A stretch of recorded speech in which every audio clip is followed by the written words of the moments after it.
What was it like for you to transition from salesperson, individual contributor into sales leader? And what tips do you have for other people like yourself and even women in leadership? Totally. Love the question. It was really hard. It was made easier because first of all, I had an amazing mentor, Jennifer, who I shouted out earlier. Like, she basically negative reversed me about becoming a manager for a year before I became, she went negative on me. She was like, okay, this is going to suck.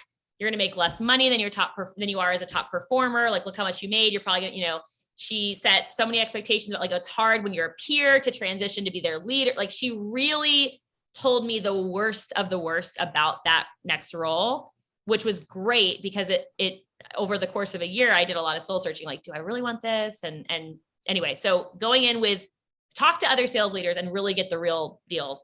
That's my advice if you're thinking about going to sales leadership, because there are a lot of challenges and it really is not for everyone. And being an IC is a lot of fun and you can make a lot of money. But for me, the challenging part was the classic, like having really tough performance management conversations, because I wanted to be liked. I wanted to, to be there, still be their friend kind of, or I didn't feel totally comfortable in this hat. So that was really tough to know how to navigate those conversations with clarity and kindness, but clarity, like clear is kind. So I beat around the bush too much as a new manager on whether they were meeting expectations. Yeah. So that's my advice, is like, don't do that. For sales leader, like, ask for sales management training. I highly recommend Matt Cameron and his courses with frontline sales leadership courses. He's awesome. I went through his course.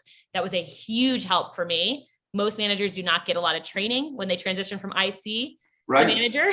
Right. And it's not an easy, it's a completely different role. So highly recommend getting sales training, even if you have to pay out of pocket for it. Get some sales leadership training. And Matt Cameron's is the most tactical, like, best training I've been part of as a sales leader. So highly recommend that.